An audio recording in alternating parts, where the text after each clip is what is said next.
परिचय। श्रुति, तुम्हें पता है हमारे देश की जनसंख्या अनाज उत्पादन की तुलना में जिस तरह बढ़ रही है, उसे देखते हुए हमें दूध, अंडे और मांस की मांग को पूरा करने के लिए अपने पशु उत्पादकों को भी बढ़ाना होगा। हाँ, इसलिए जरूरी है कि हम पशुपालन उद्योग की उत्पादन क्षमता को बढ़ाएं। हाँ बिल्कुल। तो आओ इस पाठ में हम खाद्य संसाधनों में सुधार के बारे में विस्तार से चर्चा करें। उद्देश्य। इस पाठ के अंत में आप निम्न करने में सक्षम हो जाएंगे: पशुपालन को समझना, पशुपालन का अध्ययन करना, मुर्गी पालन को समझना, अंडा और ब्रॉयलर उत्पादन का अध्ययन करना, मछली उत्पादन, समुद्री मत्स्य पालन और देश के भीतरी भागों में मत्स्य पालन को समझना, मधुमक्खी पालन का अध्ययन करना।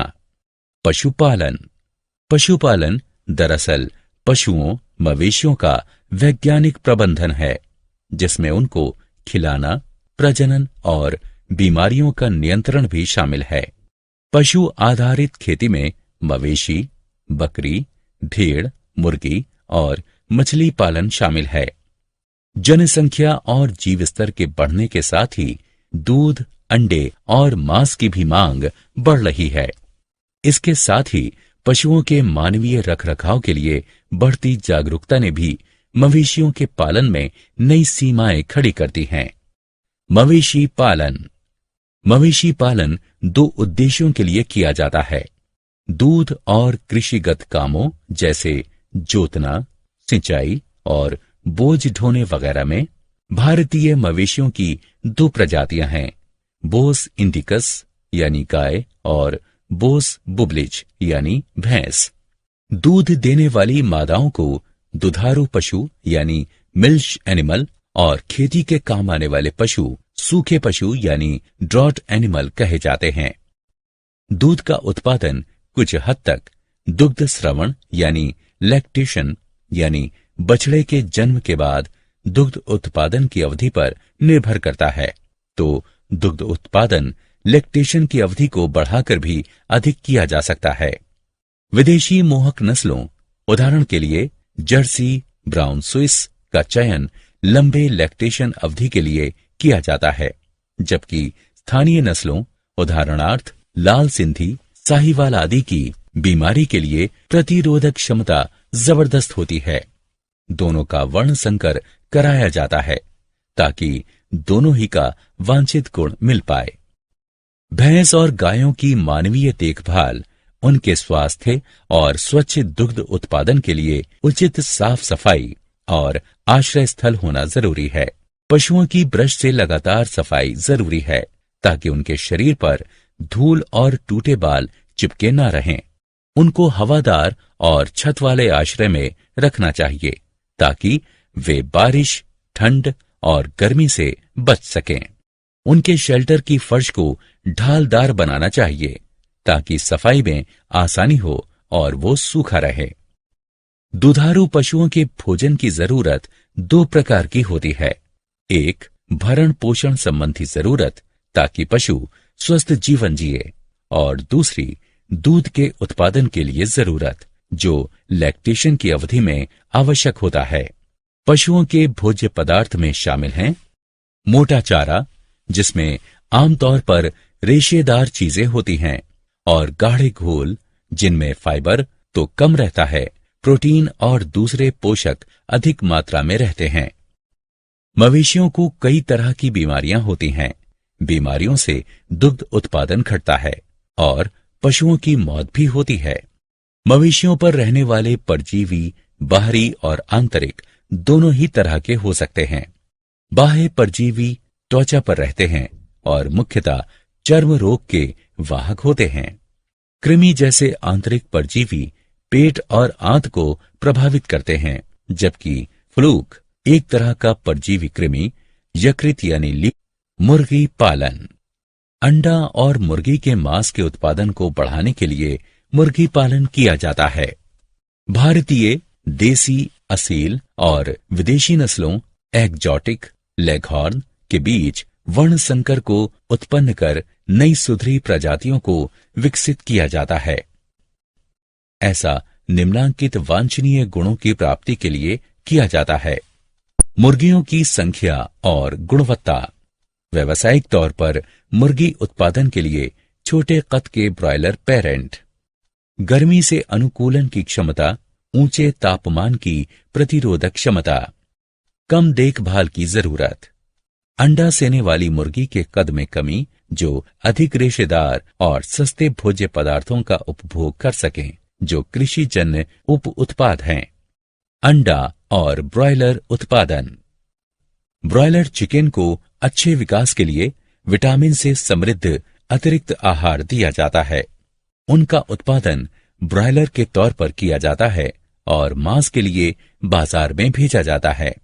बेहतर कुक्कुट पालन के लिए अच्छे प्रबंधन की जरूरत होती है, जिसमें तापमान का नियंत्रण और स्वास्थ्यकर दशा को रखना शामिल है, जिसके साथ ही बीमारियों, विषयों की रोकथाम और नियंत्रण शामिल है। अंडे सेने वाली मुर्गियों की तुलना में ब्रॉयलर के लिए रहने, पोषण संबंधी और पर्यावरणिक जरूरतें अलग होती हैं। ब्रॉयलर के लिए राशन में पर्याप्त वसा के साथ प्रोटीन की अधिक मात्रा वाला खाद्य चाहिए। पोल्ट्री के आहार में विटामिन ए और के की मात्रा अधिक रखी जाती है। पोल्ट्री की चिड़ियों को विषाणु, जीवाणु, कवक, परजीवियों के साथ ही पोषक तत्वों की कमी से भी कई तरह की बीमारियां होती हैं। नियमित अंतराल पर उचित सफाई, स्वच्छता और बढ़िया कीटनाशकों का छिड़काव जरूरी है। संक्रामक बीमारियों को टीकाकरण से दूर किया जा सकता है। मछली उत्पादन। हमारे खाने में पशु प्रोटीन का सबसे सस्ता स्रोत मछली है। मत्स्य उत्पादों में पंख वाली मछली के साथ ही कवचीय प्राणियों जैसे घोंघा और झींगा भी शामिल हैं। मछली या तो प्राकृतिक स्रोतों से मिल सकती है, जिसे कैप्चर फिशिंग कहते हैं, या फिर मछलियों का उत्पादन भी किया जाता है, जिसे कल्चर फिशरी कहते हैं। समुद्री मत्स्य पालन। भारत के समुद्री मत्स्य पालन के संसाधन में 7,500 किलोमीटर लंबी तटरेखा और इससे आगे का गहरा समंदर है। समुद्री मछलियों में लोकप्रिय पॉम्फ्रेट, मकरेल, टूना, सार्डिन्स और बॉम्बे डक है। समुद्री मछलियां मछली मारने वाली बोट से कई तरह के जाल का प्रयोग कर पकड़ी जाती हैं।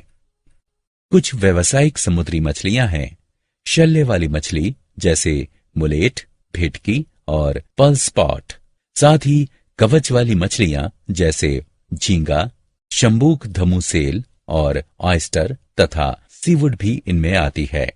ऑयस्टर का पालन उन मोतियों के लिए भी किया जाता है जिसे वे पालते हैं। समुद्री मछलियों की मांग मेरीकल्चर से पूरी की जा सकती है। अंतर्देशीय मत्स्य पालन। ताजा पानी के स्रोत जैसे नहर, तालाब, जलाशयों और नदी। खारे पानी के स्रोत जहां ताजा और समुद्री पानी मिलते हैं, जैसे खाड़ी और दलदल भी मछली मिलने के महत्वपूर्ण जलाशय हैं। मत्स्य पालन का मतलब अंतर्देशीय जलाशयों में मछली को पकड़ना है। फिश कल्चर कई बार चावल की फसल के साथ भी किया जाता है, ताकि धान के खेत में जमा पानी में मछलियां पाली जा सकें। मछलियों का अधिक सघन उत्पादन मिश्रित मत्स्य पालन व्यवस्था कंपोजिट फिश कल्चर में किया जा सकता है। इस व्यवस्था में स्थानीय और आयातित दोनों ही तरह की मछलियों की प्रजाति का इस्तेमाल करते हैं। ताजा पानी की मछलियों में से कुछ के नाम हैं कतला, सिल्वर कार्प, रोहू, ग्रास कार्प, मृगाल और सामान्य कार्प मछली। मधुमक्खी पालन। शहद का इस्तेमाल व्यापक तौर पर होता है और इसीलिए मधुमक्खी पालन एक कृषिगत उद्यम बन गया है। मधुमक्खी पालन में चूंकि कम निवेश की जरूरत होती है, इसलिए किसान अतिरिक्त आमदनी के स्रोत के तौर पर इसका इस्तेमाल करते हैं। शहद के साथ ही मधुमक्खियों के छत्ते से मोम की भी प्राप्ति होती है, जिसका इस्तेमाल कई तरह की औषधियों में किया जाता है। व्यावसायिक तौर पर शहद उत्पादन के लिए मधुमक्खियों की स्थानीय प्रजातियां हैं। एपिस सेरेना इंडिका, जिसे आमतौर पर भारतीय मधुमक्खी कहते हैं, ए डोरसाटा, जिसे रॉक बी कहते हैं, और ए फ्लोरे, जिसे छोटी मधुमक्खी कहते हैं। मधुमक्खी की एक इटालियन प्रजाति ए मेलिफेरा का भी इस्तेमाल शहद का उत्पादन बढ़ाने के लिए किया जाता है। इटली की प्रजाति में अधिक शहद इकट्ठा करने की क्षमता होती है। वे डंक भी कम मारती हैं। वे अपने छत्ते में लंबे समय तक रहती और अच्छी तरह प्रजनन करती हैं। व्यावसायिक तौर पर शहद के उत्पादन के लिए मधुमक्षिशाला बनाई जाती हैं। शहद की गुणवत्ता उनको दिए चारे, परागण के लिए उपलब्ध फूलों और जमा पराग पर निर्भर करती है। क्या आप जानते हैं, राष्ट्रीय डेयरी विकास परिषद एनडीडीबी के संस्थापक अध्यक्ष डॉक्टर वी कुरियन थे। उन्होंने 1970 में ऑपरेशन फ्लड शुरू किया था। स्वस्थ गाय में प्रजननीय हार्मोन डालकर उसे उत्तेजित करने को अतिरिक्त अंडोत्सर्ग यानी सुपर ओव्यूलेशन कहते हैं, ताकि उसके अंडाशय से अधिक अंडाणु निकल सकें। वेजिटेरियन अंडे अनुर्वर होते हैं। रजत क्रांति यानी सिल्वर रिवॉल्यूशन का मतलब अंडा उत्पादन में त्वरित बढ़ोतरी से है। प्रतिस्थापन सुपर सेज्योर का मतलब किसी छत्ते में पुरानी रानी मक्खी को किसी नई रानी मक्खी के हटा देने से है, ताकि अंडे सेने में तेजी आ सके। सारांश। आइए हमने जो कुछ सीखा है उसे संक्षेप में दोहराएं। खेती वाले मवेशियों को उचित देखभाल और प्रबंधन जैसे आश्रय, आहार, प्रजनन और बीमारी नियंत्रण की आवश्यकता होती है। मुर्गी पालन घरेलू मुर्गियों, चिड़ियों को पोसने के लिए करते हैं। पोल्ट्री उत्पादन में अंडे उत्पादन और मांस के लिए ब्रॉयलर का उत्पादन शामिल है। पोल्ट्री उत्पादन बढ़ाने के लिए भारतीय और विदेशी नस्लों के बीच वर्णसंकर प्रजातियों का प्रजनन कराया जाता है, ताकि नस्ल सुधर सके।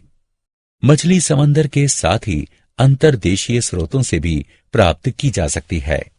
मछली का उत्पादन बढ़ाने के लिए उनको समुद्री और अंतर्देशीय पारिस्थितिकी में पैदा किया जा सकता है।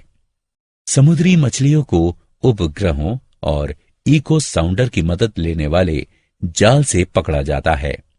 मिश्रित मत्स्य उत्पादन व्यवस्था आमतौर पर मछली पालने के लिए काम में लाई जाती है। शहद और मोम के लिए मधुमक्खियों को पाला जाता है।